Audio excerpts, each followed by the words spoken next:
Welcome to another episode of the Aligned Life, the Goddess Life, where we dive into living life fully aligned, mind, body, and spirit, at peace and unbothered. Today, Ashley and I are sitting down and we're combining two episodes together. We weren't able to record our last week's episode because sometimes life happens. And so this week, we're actually looking at how the idea of helplessness in our solar plexus moves into this idea of dependence within our sixth chakra, the third eye chakra. And welcome, Ashley. Thank you for sitting down and talking about this with me today. I'm really excited to dive into this. I think that well, you know this, it's very aligned with where we are right now. You mapped this for us earlier in the year, and I think that it's a really important message for people to hear the idea of how to navigate these. What do you think?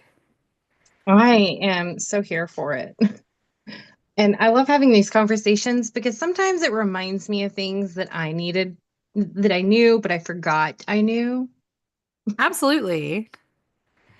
I think that that's also part of it, especially, when we look at, I want to bring up just for a moment how you mapped these. So you mapped these intuitively by sitting down, and I don't know exactly how you did it, but there was a lot of intuition in the way that you mapped these out.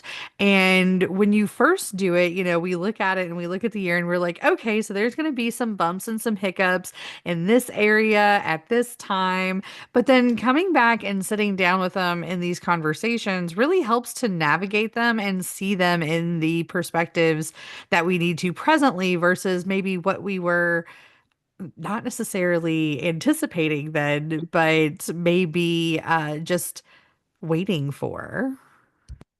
Oh yeah. So I used to do it a lot, but not so much anymore. I used to um pull collective timelines and kind of like map them out and what was going on and grab like the energy theme of what the collective was going to be like moving through. And so I used the same process when I pulled all this for the podcast. So that way it was collectively relevant when we hit record.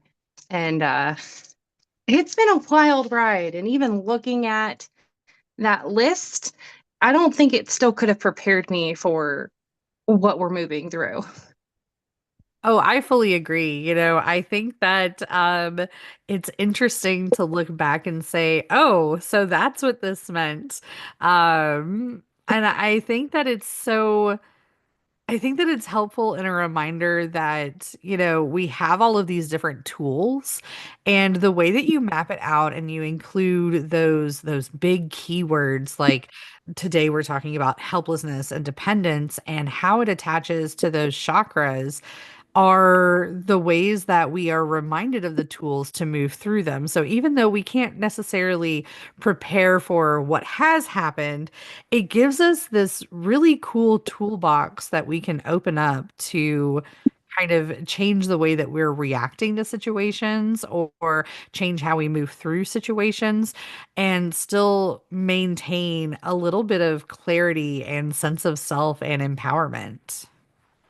Oh yeah, absolutely. And it's helpful to kind of like do these episodes in time too, because then it's like, okay, so this is what's happening and this is how we move through it. And I'm not crazy, you're not crazy. It's just the vibe. Absolutely. Absolutely. And I think that speaks a lot, when we start to talk about this week, we're talking about the solar plexus and the third eye, and the two of them together represent that so much. The solar plexus is kind of what governs our personal power. There's a lot of our self in there. Our autonomy kind of comes from there. And there's this I always think of the solar plexus, I relate it to the physical body a lot. And I think about how it's right there in our core of being. When we're talking about, like, let's look at like 90s workout videos and early 2000 workout videos. When you're working out your core, you're kind of right in that same area. But the idea of working out the core is to give yourself stability ability to be able to work on the other pieces of your physical body. And the solar plexus often shows up like that. It's that power, that core of confidence and being able to stand up physically and figuratively for yourself. And then that third eye comes in and kind of elevates us into that highest self. How do you see those two working together? So we had briefly talked about how, and if you've paid attention and been following for a while, we did episodes on the chakras and kind of walk through each of those. So I always look at the third chakra, which was last week's energy, um, as like the lower self and the ego and the fear-driven physical body. And then I look at the sixth chakra as that higher self. So when I'm looking at the energy between last week and this week, you see this helplessness energy at the third chakra. And helplessness, that's basically saying we're unable to act for oneself, right? So the lower body, our physical body is fear driven and we feel stuck. We feel like we don't have the capacity to change things, right? And then that builds up, putting us into this state of dependence at our third eye chakra, our sixth chakra this week, where we're basically relying on or controlled by something or someone else. So as I was kind of exploring the word dependence and the energy behind it, deriving existence, support, or direction from another also came up as another meaning of dependence. And when you're looking at that and pairing it with helplessness, it's this building sense of victimization where you're just kind of paralyzed into inaction because you're lacking the willpower or the ability or the agency or even the belief in self to impact a change. I love that. And I love the use of the word agency there. I think that that word often is not used often enough in the way that we want to identify what it is we're doing and what it is we're working towards. There's a lot that comes from working within the self and moving out of that dependence into independence. And there's so much that we talk about willpower and about this sense of empowerment, and agency almost adds this we've talked about this before too. It adds that element of permission to it, as you working as this independent, sovereign nation. I think about it often, when we think about agencies, we think about offices and we think about these people who are doing these very independent things, and taking an agency over the self very much shows up like that. And it takes us out of that idea of dependence and into independence, where we're taking that what we were talking about earlier today, this idea of being controlled, big air quotes here, controlled by someone else, the actions of another person, the situations that we're living in or that may be affecting us right now. But giving yourself that agency gives you an extra dimension where, although you might be in this situation or you might be stuck, air quotes there again, with these people, you're in this place where you can make your own independent decisions to move through it, work with it, and make it show up for you in a different way. Absolutely. It's like this ability to take responsibility for what's going on in your life, no matter whether it is a cultural shift or a national event. But looking at your internal locus of control and figuring out, what can I take responsibility for? What can I actually tangibly do, say, believe, whatever, right? What choices can I make that are going to help shape my experience within all of the greater collective stuff that's happening? Oh yes, I'm reminded in this of Oftentimes, people that are stuck in situations that, yes, there may not be any control that you can have over the situation itself or the way that someone else is moving and shifting things that are around you. But there are ways that you're able to show up and mitigate the actions and moves that you're taking to respond to it, to stay in it, or to, I'm very often drawn to this idea of allowing the self to be as affected by it. There's almost always going to be certain things that are out of your control that aren't within that idea.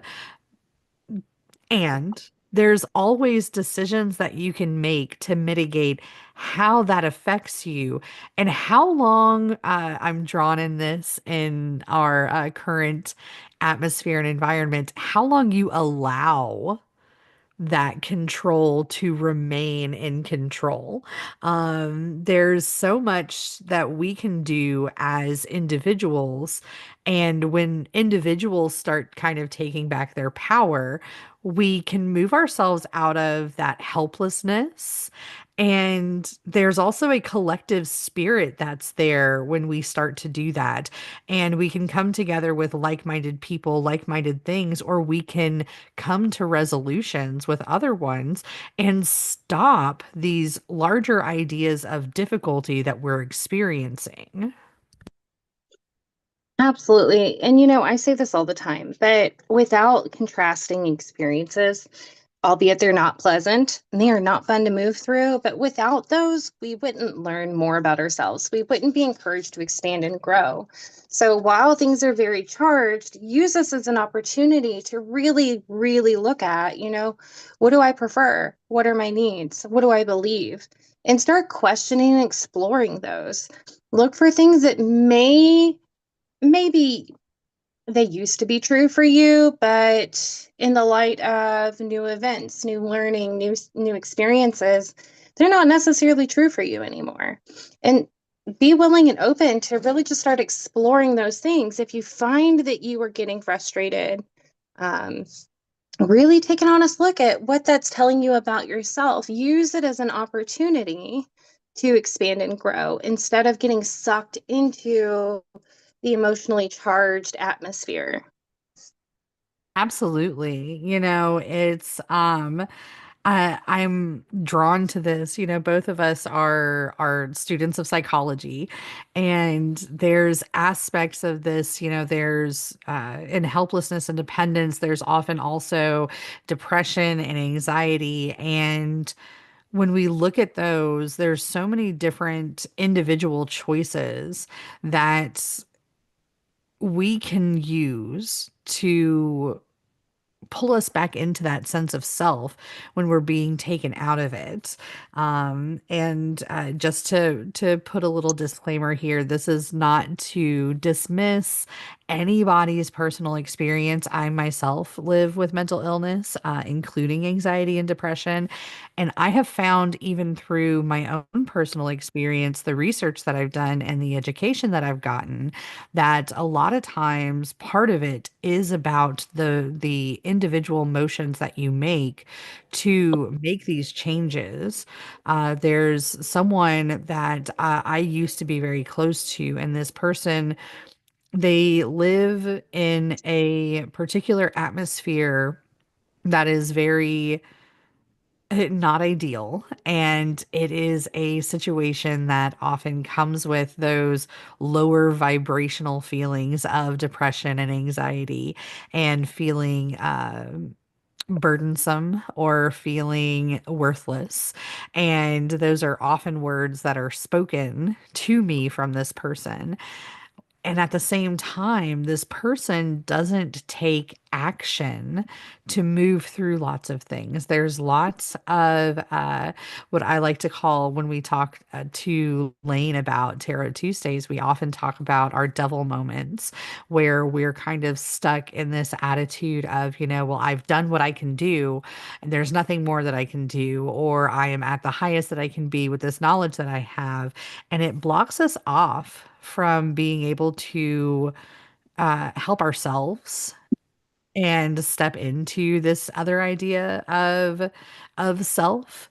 And we often fall back into dependence and helplessness once we've gotten to that point in that devil moment when we're talking about the major arcana.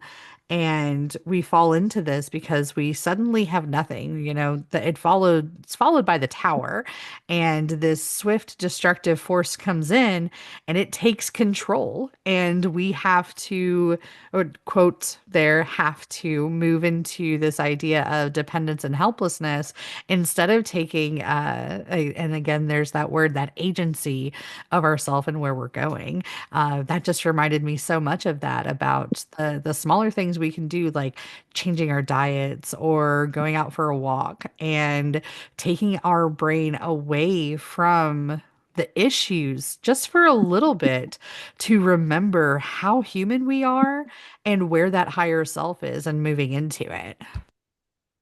Absolutely. And there's a fine line between allowing it to control you and checking out, because a lot of times I see people kind of bounce between one extreme or another.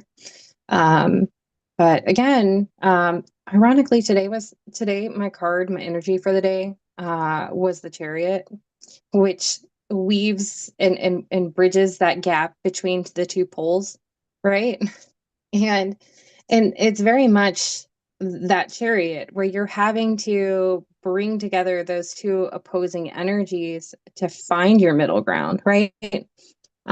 So learning how to be present with and grow from all of the challenges that you're facing right now, all of the frustrations, all of the uncertainty, and really looking inwards and looking at, what's within my control. How can I change how this impacts me? How can I, show up in an empowered way when I feel disempowered with this state of things, right?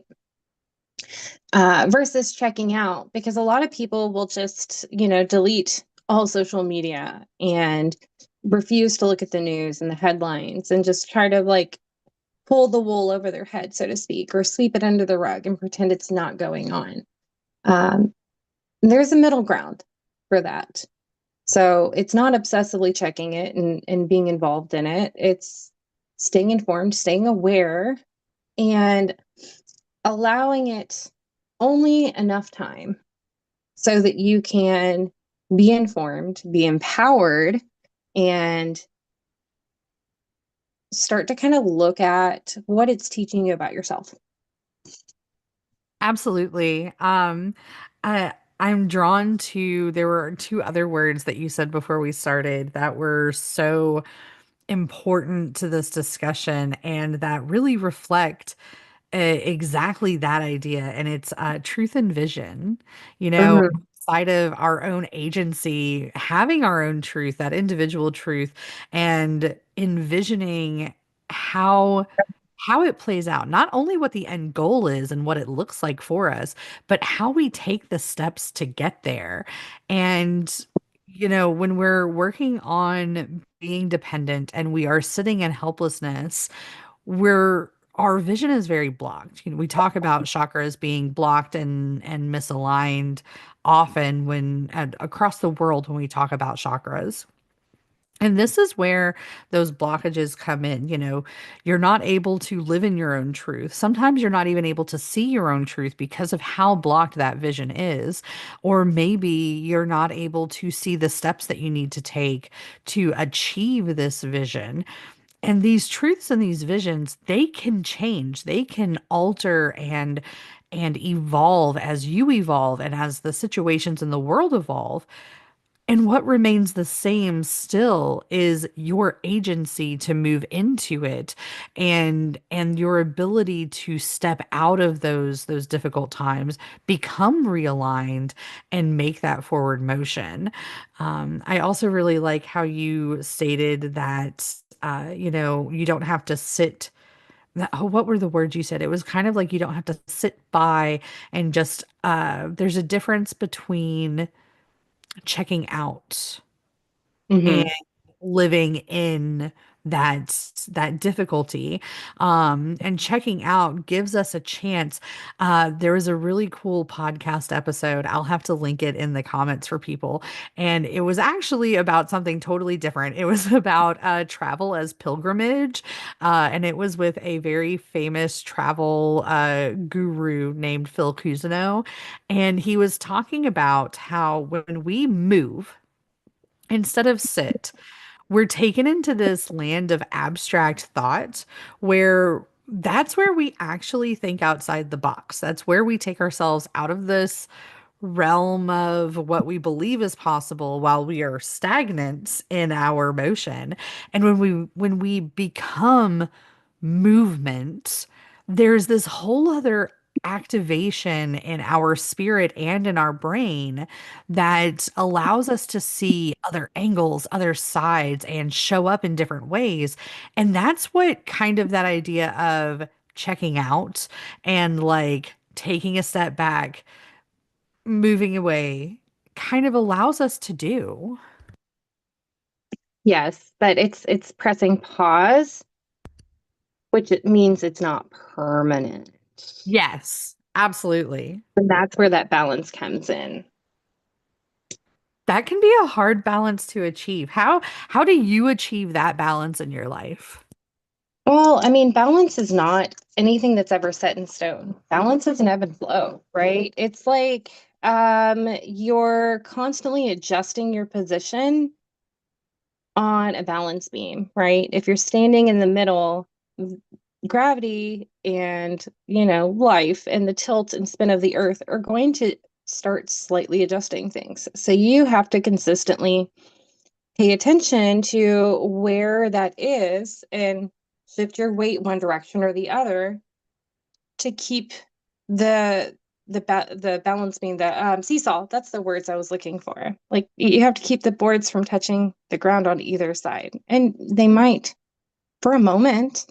But if you notice that it touches the ground, you get to adjust your position and make sure to not overcompensate so that it's slamming the other side down, right? So it's kind of like standing on a seesaw. So I'm always really honest with myself as I'm going through my day. And I don't check social media very often. I don't scroll anymore. I instead look at the news headlines and I look at different sides and different perspectives of it. And I read a few of those and then I sit with my thoughts and I think for myself. And and then I leave it be. Rarely these days do I open the comments. And usually when I do, that's a moment when the one side of the seesaw just hit the ground. So I have to adjust accordingly, and then I have to take a moment to kind of pause and reflect, okay, this is upsetting. Like, why is it upsetting? What is it telling me about myself? What are my values? What are my needs? What are my beliefs that are being activated within that? Yes, I like that. It reminds me of when we talk about the third eye in in the idea of beliefs and in the idea of like shadow work and working on that inner self. Often I talk about giving away your perception of power. Um, Giving away what this idea is that you have of not being able to maintain that balance, what that looks like. Um, because when we talk about power and perception, it often we look at things very powerless. We look at things and we're like, okay, well, that's that person over there doing that thing, and that is totally out of my control.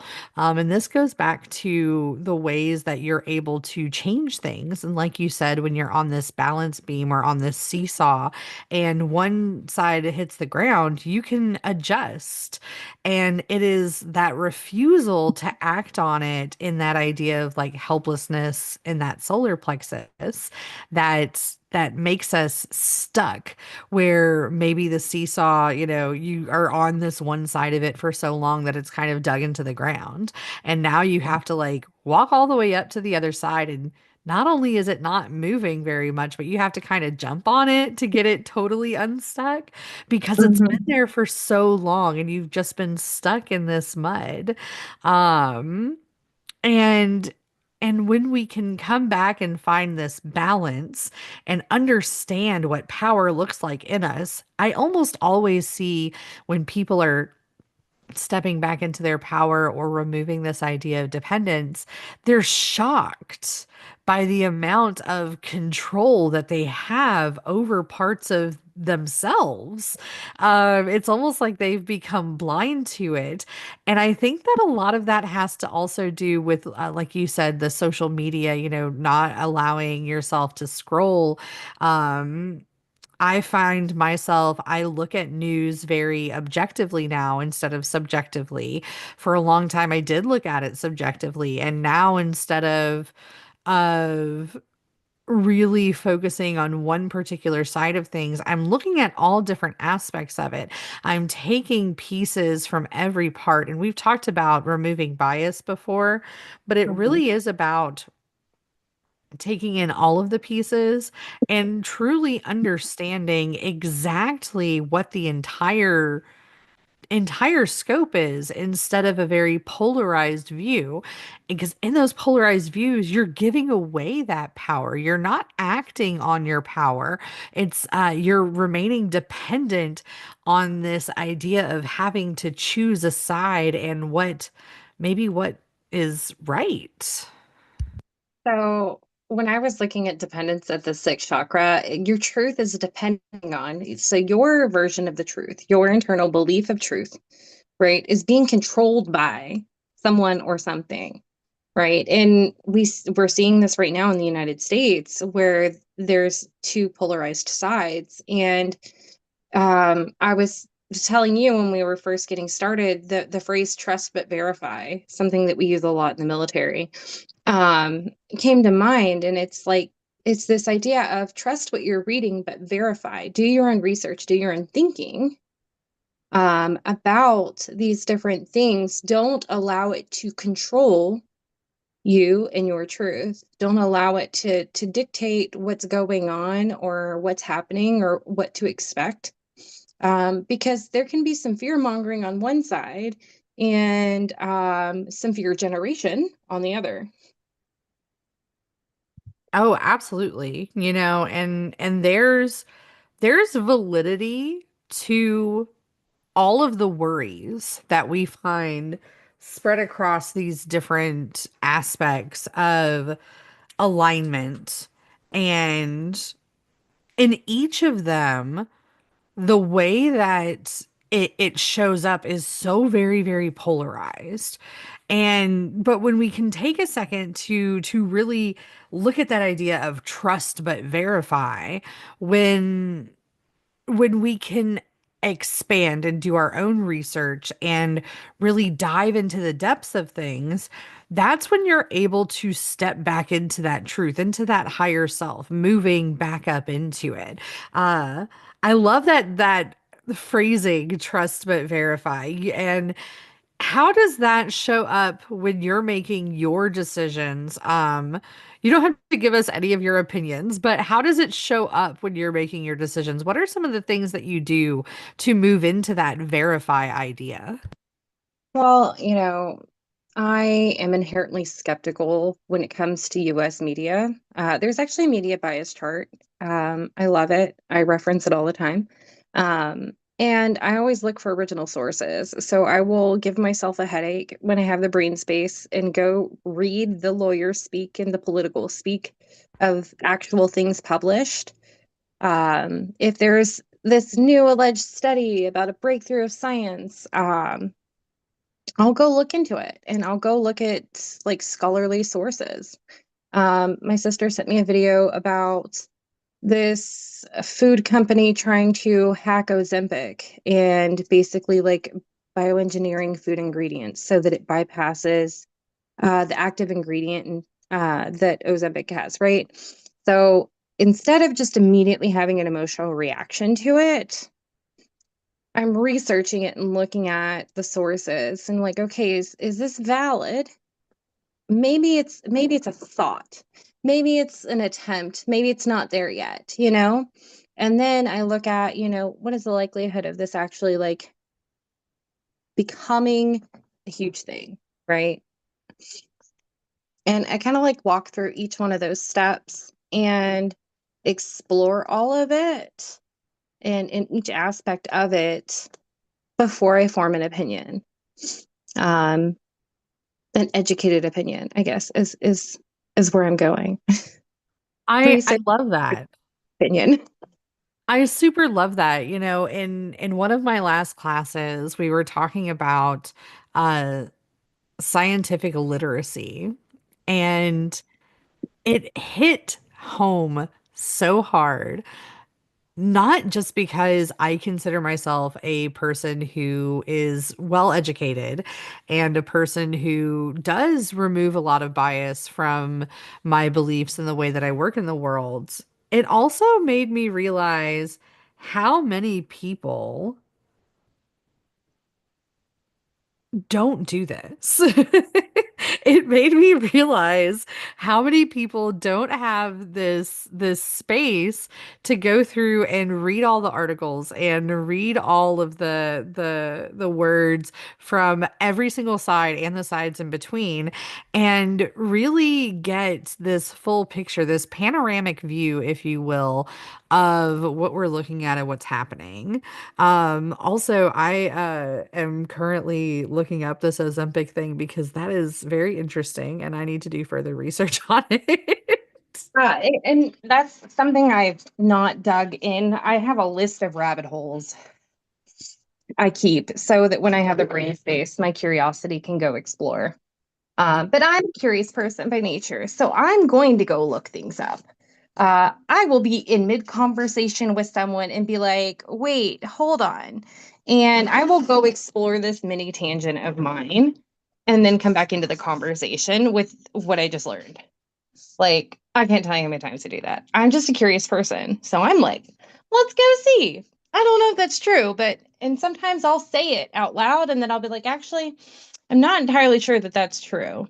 Let me go double check myself real quick. Right, right. Well, yeah, I think that that's very, very important. I think that what a lot of people don't understand, and I've run into this a lot too, getting a little off topic here, but I think that's okay. I think that's important in the ideas of removing dependence and helplessness is one of the big things about doing scientific experiments, working through hypothesis and working through the method is that you're coming from a place of being able to be proven wrong Mm-hmm. instead of confirmation bias, proving yourself right. And this removal of scientific literacy has placed us in a realm where there's so much confirmation bias. Google has done it too. If you if you're a person who has gone down the rabbit hole, which I think that's all of us these days, about how your phone and your computer hear you, they start giving you these targeted ads. They're looking at what you're searching and they're creating algorithms to push more and more advertisements to you. Well, if you go and Google something after you have been feeding this algorithm, it's going to give you confirmation bias. It's going to give you the top searches are not going to be, your top searches aren't going to be the same as mine No. at any point. And it's going to feed into what it is that we're looking for in our own arguments. And instead of taking this more scientific route of, well, how can I be proven wrong? Where is this misstep in what I'm saying and in this belief? And we can apply that. I'm actually taking the the opposing class this term that's strictly about social sciences. And one of the things that really got me as I went into it is this idea of it being like a soft science and the difference between the ways that we can study it. And there is a huge difference in those ways, but there are also so many things that we can apply from the scientific method to our sociology and psychology. Maybe not like archaeology and anthropology, but we can apply it to these other things. And we can definitely apply some of it to political science when we look at it that way. And I think if we were to have more of that literacy, there would be less of this this Polaroid view where it's just a quick snap of the room in front of you and you can wave it and have this immediate picture to instead having this panoramic view of the whole house. Absolutely. And we have resources like AI that can kind of help us digest this information or translate it into something that's a bit more um, easier to read. I'm not gonna lie, there are times where I'm staring at a question for like a college forum and my brain is interpreting it 15 times. And I would be like, explain this to me in plain language, like rephrase it and then I'd be like, okay, I understand what you're asking now. But the way that it's presented to me, I'm staring at it like, I have no idea what you want from me. Oh, absolutely. I think that that is a place where there is a disconnect. We need a little bit more acceptance of that transference of knowledge between higher academics and just where the normal everyday person is. I feel like that would help aid so much to literacy, especially in the scientific idea, but also in just the general idea. I'm trying to remember there was a paper that I had to write last week, and there was an article I read from Psychology Today, and the word that this lady used, I dropped my pen and I called my husband and I was like, the $5 word that this woman just used has thrown me off of the entire article.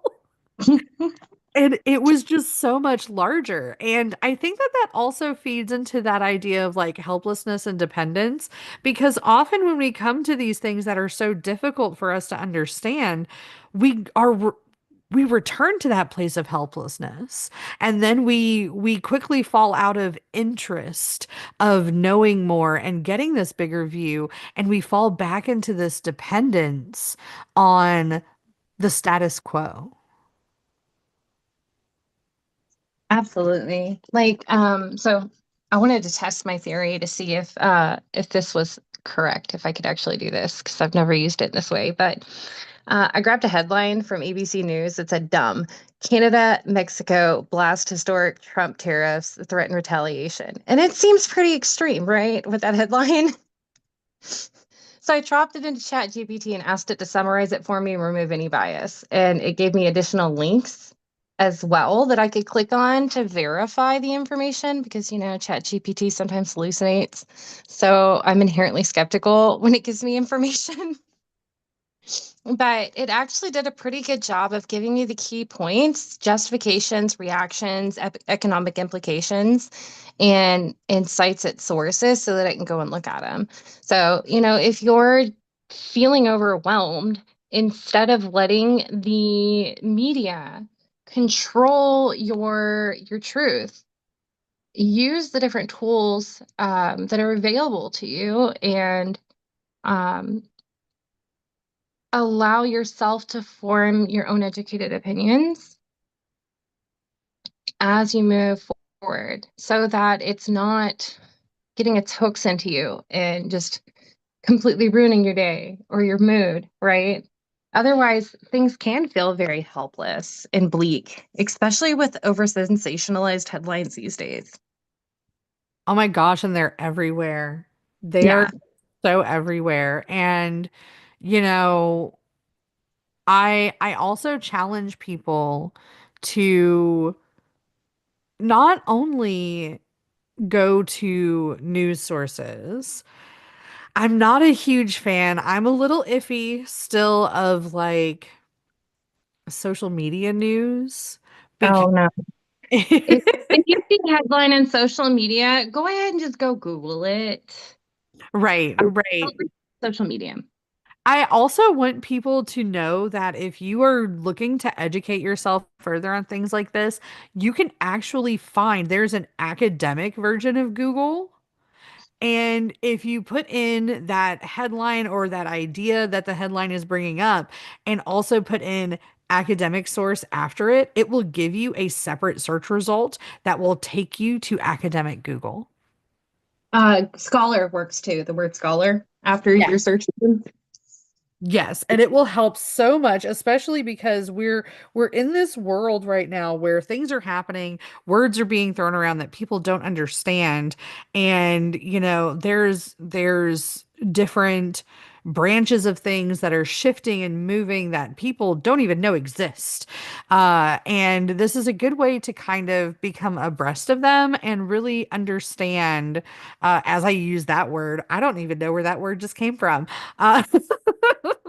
But it helps for you to be able to get an unbiased view of what's happening without this fear-mongering title being added to it. I also challenge you to go ask people. You have an office of public affairs. You have an office of there's some type of financial resource office, whether it be related to the IRS or some other federal fashion. Go and ask questions. You're allowed to do that as like a person in the United States. You are allowed to just go ask questions. Yep, absolutely. I feel like socially we have kind of lost that. And I feel that also goes into that idea of helplessness and dependence. We no longer have that, there's that word agency again, that agency to just go and inquire for ourselves. And some of that comes from, some of it stems from neurodivergence. Some of it just stems from not being educated on what your resources are. It's very interesting to me how many people don't think that they have the ability to ask these questions. Or impact change, even simply like signing a petition, sending an email real quick to your representatives that say, I oppose this and here's why. And here's how it's going to impact me. That can do wonders. And if more people voice their opinion to their representatives, well, if they want to get reelected and there's a huge majority reaching out to them, then they're more inclined to listen. Absolutely. And that kind of goes back into also stepping into your highest self, stepping into your truth, into your vision. I think at the end of the day, another thing that we're missing in this very politically charged atmosphere is that they work for us. Yes. They've always worked for us. And if they stop taking your calls, send them emails. If they stop taking your emails, write them letters.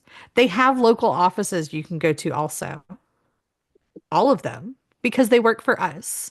That's how this is supposed to work. That was the whole idea of by the people, for the people, by the people. That might be backwards. By the people, for the people. Um, that's the whole idea behind that, is that we elect them, therefore they do what is in our vision, in our truth, in our highest self as a collective community at large. And I think that people all over the place, no matter what side you're on, can agree that none of our truths or visions are being seen right now.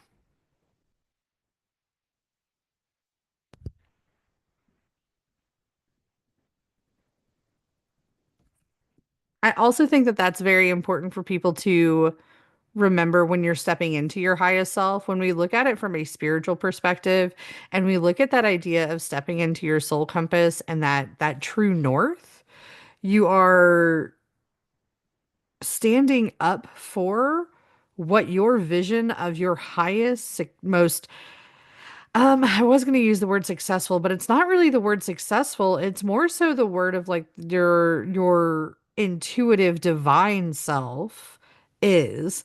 And when you start to do that and support yourself and support that vision and take away that dependence on all of these other things that we've talked about today, your intuition grows. You're feeling more divine. Your depression lessens, your anxiety lifts. There's so much more of that positive that happens when you align these and take those things away. Absolutely. And being able to actually speak up and use your voice is power, right? Voicing your stance, your truth is your power. And next week's energy is anxiety at the throat chakra. So, if you start to choose to speak up because you're listening to this, or something else in your life encourages you to do so, you know, it's going to be a little bit uncomfortable. But Absolutely. or you practice, the better you get, right? But if you don't practice, then you don't learn. So each time seek improvement, seek betterment, right? Um, but use that voice because that voice has power. So much power, which is why the fifth chakra is often referred to as a manifesting chakra. Mm-hmm. It absolutely is. And I'm excited. I'm super excited that next week is anxiety, and in the throat as that voice, because that also brings up this wonderful opportunity for us to talk about what anxiety really is and how, anxiety doesn't come necessarily from a place of inability, but it comes from a place of want and need, and there's a purpose to it that it's rooted in being able to oftentimes survive, oftentimes perfect. And although perfection is not something we want to strive for necessarily, maybe it is for you, but it has different faces like everything else does. But the idea behind that is that there is this drive in anxiety to survive, to do, and to create in all different aspects. And so if you find yourself having a little bit of difficulty before our next episode in your voice, just remember it's because you want something to change. It's because you want something to happen a specific way because it's your voice and your truth. I have so many words and thoughts and points that I want to make on anxiety, but I'm going to hold them for next week. I'm going to resist the urge. Yes. Um, and I'm going to go ahead and just tie it right back into when we do not speak up, when we do not vocalize our truth and our perspective, um, and we allow ourselves to stay quiet, that is disempowering. It is giving our power over to other people. We become dependent, we become helpless, right?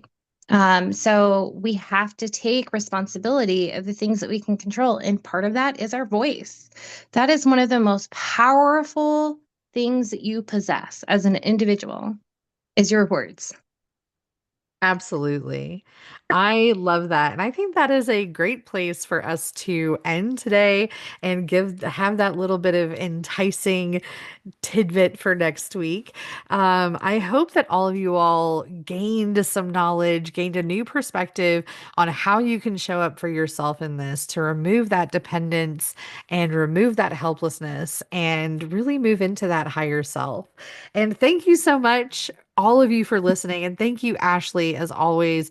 I love our conversations. They are so beautiful and they don't just help everybody out there. They help me to remember the different things that I can do too. So thank you so much for sitting down with us. Of course, I always love these conversations. They are some of my favorite. And you go have a fantastic week, friend. All right, you as well. Bye. Bye.